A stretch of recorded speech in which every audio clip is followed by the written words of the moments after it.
So we're very happy to introduce today's topic and speaker. Here to speak about San Francisco voting basics and the ranked choice voting system is Isaac Goldman from the San Francisco Department of Elections. Welcome, Isaac.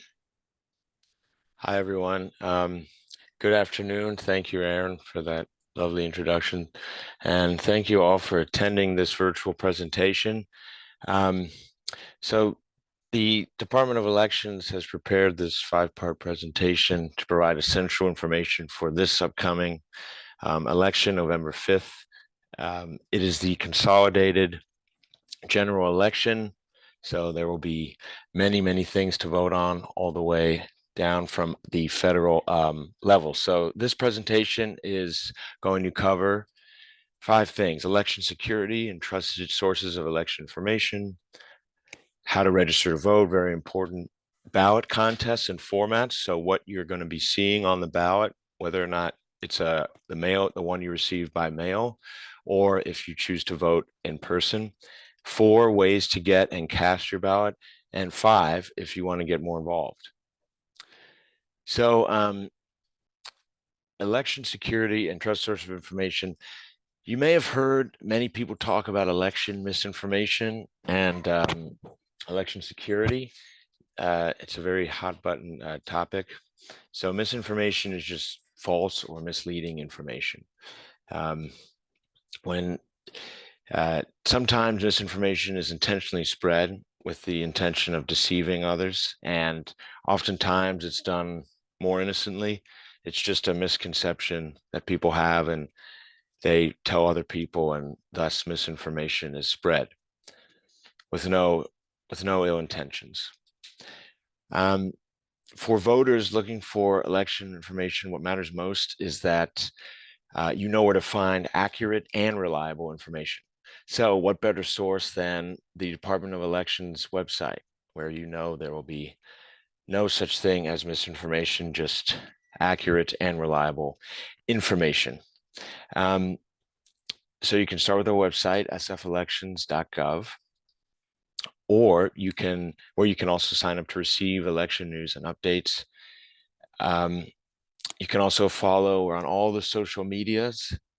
So X, Facebook, Instagram, YouTube, same handle at SF Elections. So for those social media savvy folks, give us a follow at SF Elections. And this is our voter information pamphlet and sample ballot. Perhaps some of you have already received this in the mail.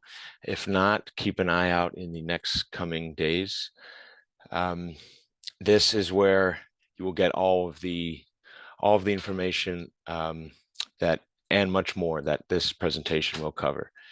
So in here you'll find information on all the propositions on the ballot, arguments for and against, and candidates' statements and things of that nature.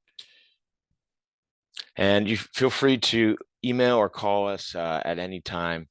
Here's our number on the screen, and here is our email.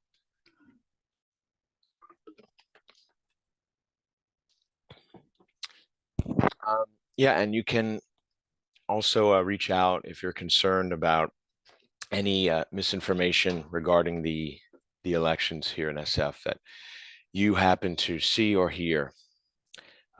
Please reach out. So security is absolutely vital to any election. The quick one, let's move on to perhaps some more pertinent information, and that's how to register to vote. So in order to register to vote, you have to meet the following criteria: United States citizen, current resident of SF, and at least 18 years old, election day, not currently serving a prison term, and not currently found mentally incompetent to vote by a court. And non-citizens can vote in certain elections, and we will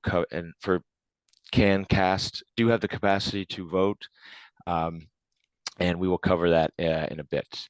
But it just for now, know that non-citizens may cast a ballot for school board contest only, assuming that they meet a few other criteria.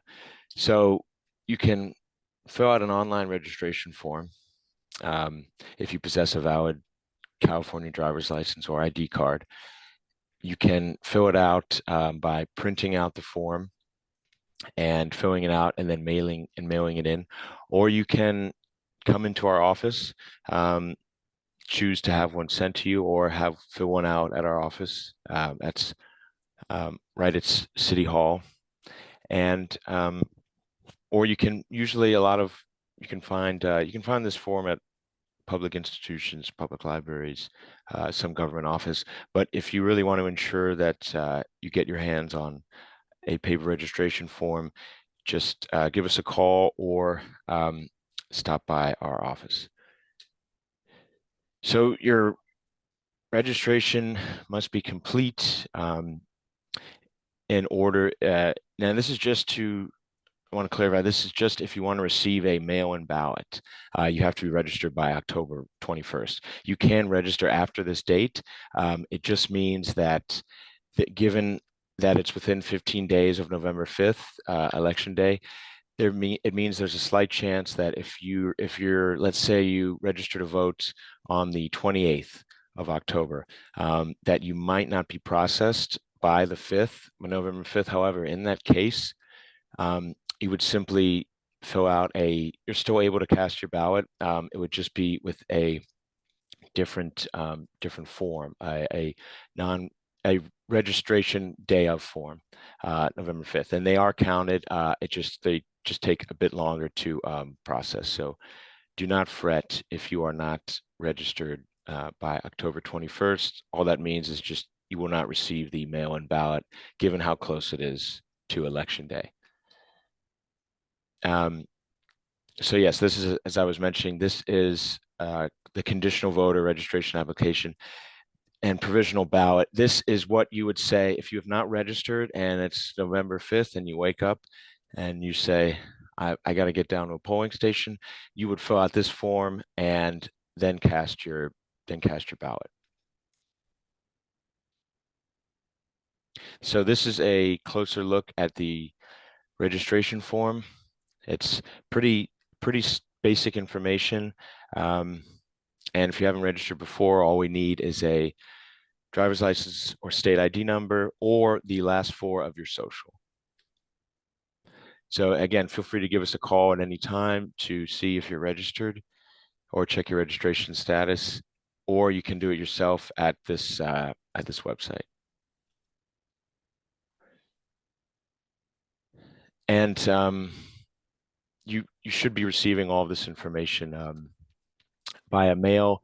And if you do change addresses, you can give us a call to update your address, or you can do so online, or you can refill out one of these forms and it will be reprocessed with your updated address information. And that's really important because whatever information is under your registration, whatever address is under your registration information, that is where all of the physical mail-in materials will be sent, such as your mail-in ballot and voter information pamphlet. So it's important that you keep your residential or the address where you receive mail updated and current. So if you do move out of California indefinitely, you can cancel your voter registration status with our office. And naturally, your signature would be needed to authorize these changes. If your signature changes, you can re-register similarly to what you would do if your address changes. I'm not sure if any of you have thought about changing your signature, but if you want to switch it up a little, just be sure to proceed as you would if your address had changed. So in case any of you are undergoing special circumstances, let's just talk about what you would do if you still want to vote. If you are a college student, I'm going to go out on a limb and guess that there are no college students in attendance here today, but we'll quickly cover that. So usually since college students, their voting residence is going to be a voter address, the college student would have to register where they live or reside, because this will determine which local contests are going to appear on that ballot. So, but for instance, a lot of college students in California are from a different state or county, so they still may be using their home address. This is because, in a sense, the student lives in both of these places.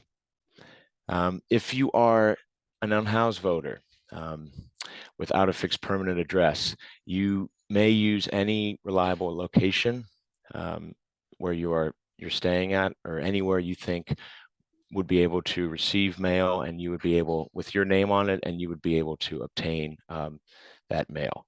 So be it the address of a shelter or transitional housing address, and such. So, and of course, if you're unable to receive ballot by mail, you always have the option to vote in person ahead of time. So, for voters that are justice system impacted, in 2020, voters passed Proposition 17, which amended the California state constitution to allow otherwise eligible residents on parole to register and vote. So this is something that means that unless you are serving an active prison sentence, you are otherwise eligible to register to vote. So even if you are currently in jail, you are still eligible to vote. So military and overseas, if you're living abroad, or you find yourself abroad for an extended period of time during an election cycle, you will just have to register to receive an overseas ballot, and in doing so, a ballot that will be sent to an address overseas. Doing so, you can stop by our office and grab a federal postcard application and return it, or you can print it out and fill it out yourself at fvap.com.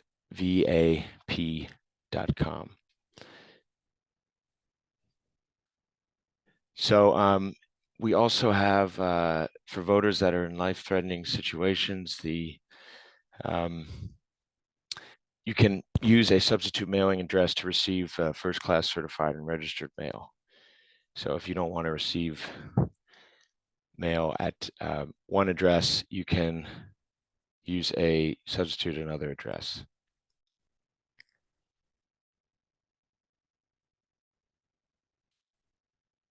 So again, just a little bit more about the program.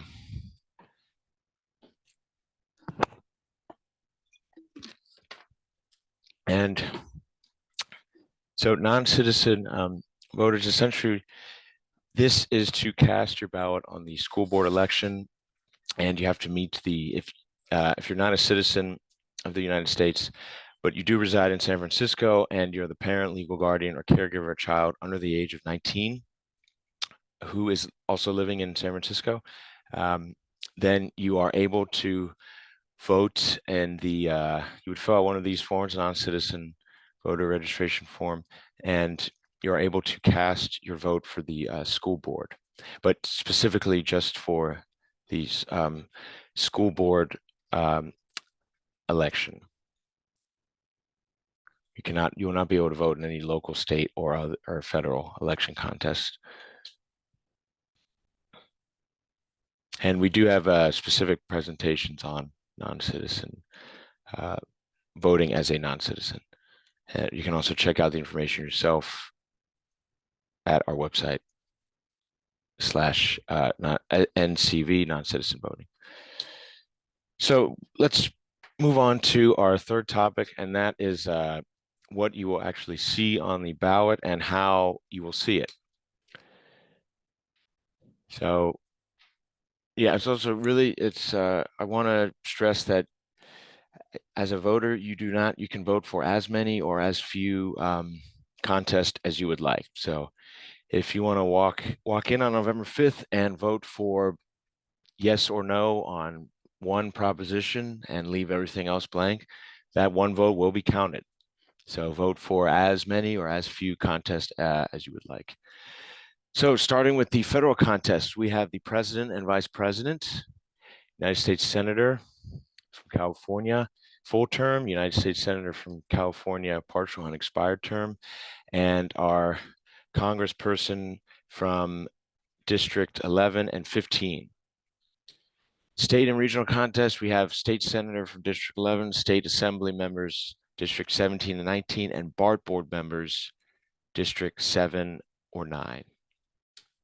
Local contest, what you're going to see for the November 5th consolidated general election is mayor, city attorney, district attorney, sheriff, treasurer, board of education, community college board, board of supervisors, for districts 1, 3, 5, 7, 9, and 11. So a lot of local contests coming up. And then you can also vote. You will also see proposed measures, which are newly proposed laws. So you will be receiving in your voter information pamphlet, all of these lengthy arguments for and against these proposed laws are available. And you can also do your own research independent of this ballot. So you can find all of that information on our website. Sorry, pardon me, independent of that pamphlet. So again, look out for this that you'll be receiving in the mail. So now let's talk about ranked choice voting. So you'll notice that when you're ready to mark your ballot for candidates, local contests, as I was mentioning, for mayor, for city council, supervisors, district attorney, you'll notice that the voting format may look a little bit different. It's in grid form, and with the list of potential candidates on the left and potential rankings on the at the top. So this is what is known as ranked choice voting. It's nothing new. We have actually had ranked choice voting in San Francisco since 2004. Because each voter can rank multiple candidates in order of preference, up to 10 ranked choice voting, up to 10 candidates can be voted for. And the main goal of ranked choice voting is to avoid the need to hold a runoff election. Runoff elections occur when one candidate does not receive a majority of the votes, so over 50% of the votes. And again, for our local voting, we'll include the following positions. So we start with listing the candidates in the far left column from in order of preference.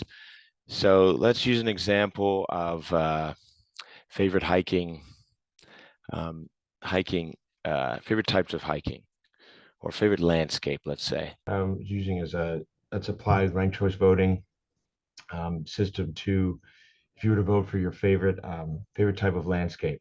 So if desert is your first choice, you would simply rank it as your first choice. So remember, rankings are at the top, and candidates are going to be on the left. So let's say deserts. You're a big fan of deserts. That would be your first choice. Glaciers, maybe a close second, maybe just a second. Glaciers second, and then so forth. Mountains. So just you're voting in order of preference, essentially. Keep in mind couple important things. You cannot give the same rank to more than one candidate. So you cannot say, otherwise it's very unclear who your first choice is. and you cannot rank the same candidate more than once.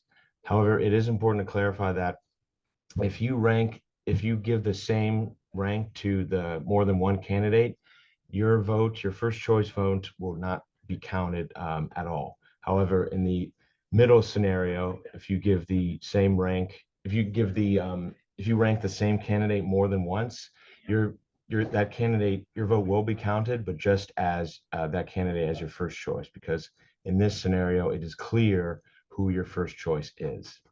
However, in the first one, it is not.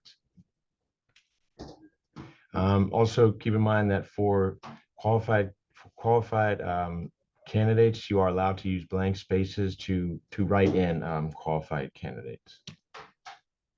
This is how we count ranked choice voting contests.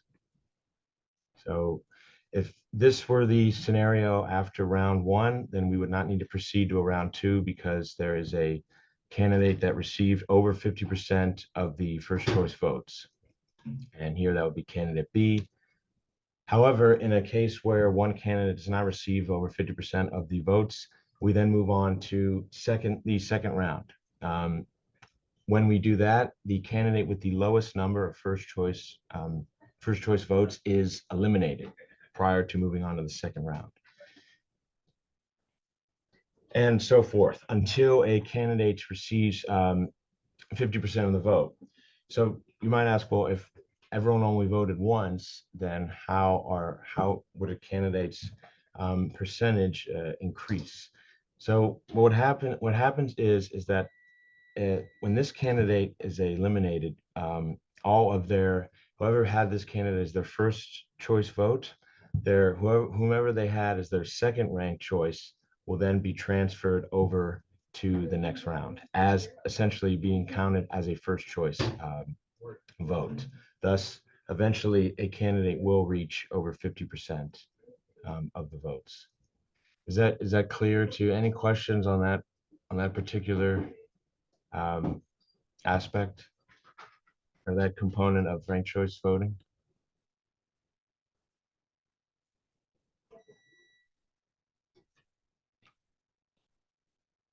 Anyone? I don't see anything in the chat. Okay, great. But if anyone has, okay, thanks. So, and as I was saying this, and again, we keep proceeding until a candidate is eventually has enough votes transferred to them to where they have obtained over 50% of the first choice votes. And you're more than welcome to try out this a simulated version of ranked choice voting with our ranked choice voting practice ballot. You can do that at sfelections.gov/practice-RCV. So let's move on to our fourth topic, and that's ways to get and cast a ballot. So about a month prior to Election Day, which is early October, we've just started sending out vote by mail packets to all local voters. And in this packet, you will see a ballot, an instruction insert, a postage paid return envelope, and an I voted sticker. So all you will do is fill out the packet and then follow the instructions. Put it in the envelope and drop it in any mailbox of your choice, and wear your I voted sticker proudly, or save it until November 5th. You can join the masses. So this same week, we're also going to be opening our accessible vote by mail system. This online portal provides screen readable ballots and is compatible with personal assistive devices. And any local voter can access a ballot through the system by entering their house number, zip code, and date of birth. And then you can mark, print, and return their ballot printout. So this is essentially like if for some reason you don't receive your ballot, you can just print it out yourself and return it.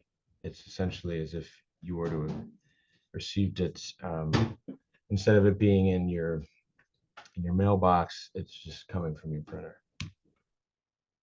And yes, please remember to sign your ballot envelope. Yeah, so you would use this ballot return envelope, and then so you can do it by mail at just any USPS box, or our official drop boxes that we have throughout the city, many drop boxes, or at our in-person voting location, which is our City Hall Voting Center, which right by our office. So please this voting is very time sensitive. Please make sure to return your ballot on time. So the ballot must be received before 8 p.m. on election day, November 5th. That's what matters. So as long as it is received by 8 p.m. or at least postmarked by 8 p.m. on November 5th, then it will be counted. So you can mail it in, even if we don't receive it by November 5th. It has until November 12th to get to us, as long as it has been postmarked by November 5th to be processed. So just remember to be conscientious of your mail pickup times if you're waiting until election day to send in your mail-in ballot.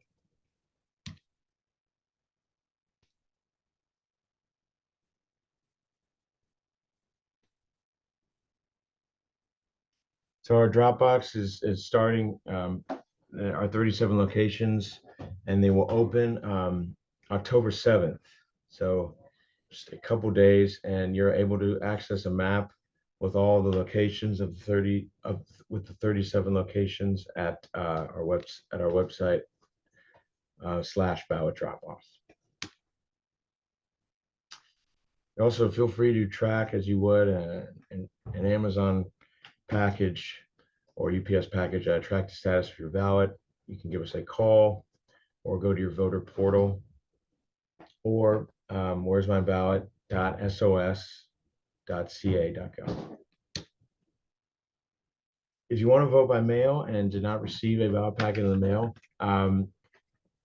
or for some reason the ballot you received has been spoiled, you can order a replacement, or you can do what we mentioned here and go to accessible vote by mail system and print it out yourself.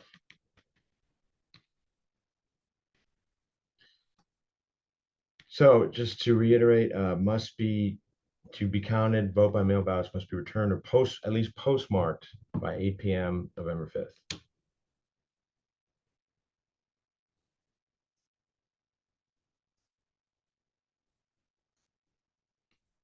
Just remember, if you want to be 100% sure and ensure you are registered and that your ballot is in, you are more than welcome to stop by our offices from 9 to 5.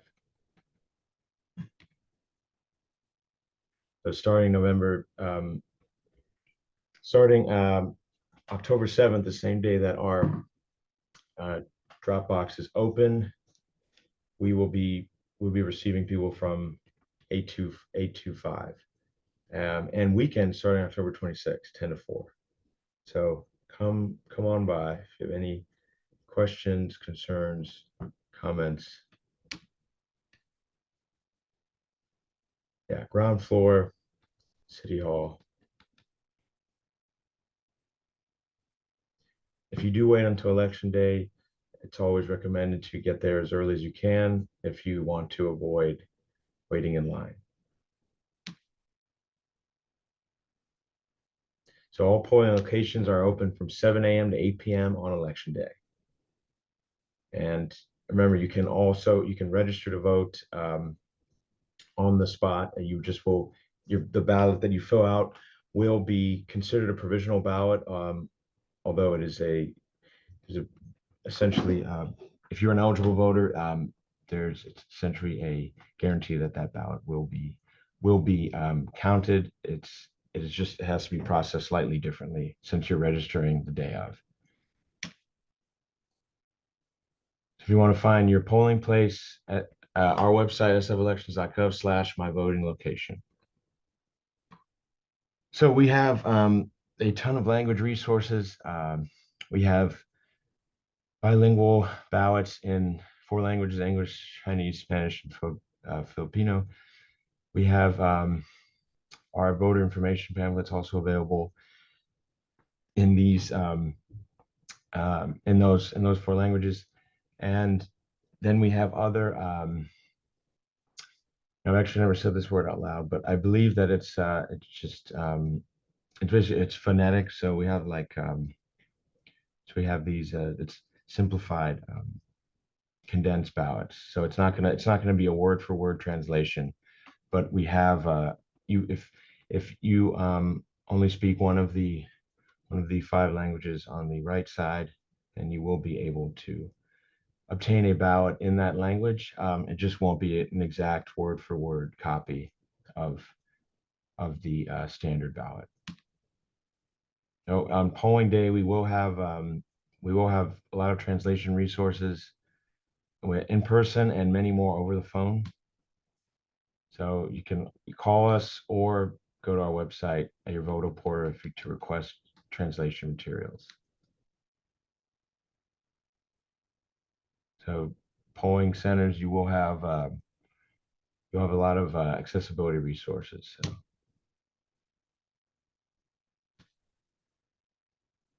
Always available. We have great poll workers.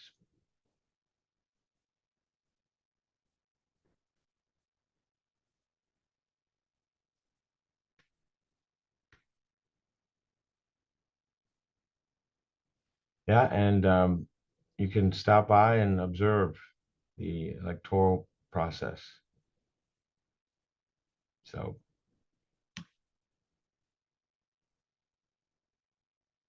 yeah, and if you want to get involved, you can inquire about joining one of our advisory committees. That's includes committees on poll worker service, language access, and accessible voting.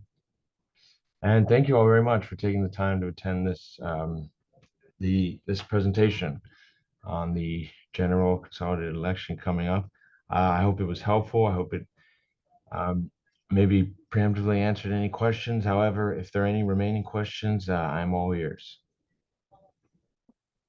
Yeah, thank you so much, Isaac.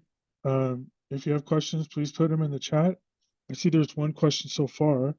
If you print out a ballot, how do you get an envelope to mail it in? Yeah, I believe that's also one of the the envelope you would have to the envelope you'd have to obtain on your own, but the postage will be is all accounted for. Thank you, everyone, for joining us, and especially Isaac. It was very informative and helpful. So Yeah, thank you so much. thanks again, everyone, and thanks again, Aaron, for you and SF Law Library's collaboration. Thank you. You too. Thanks, everyone.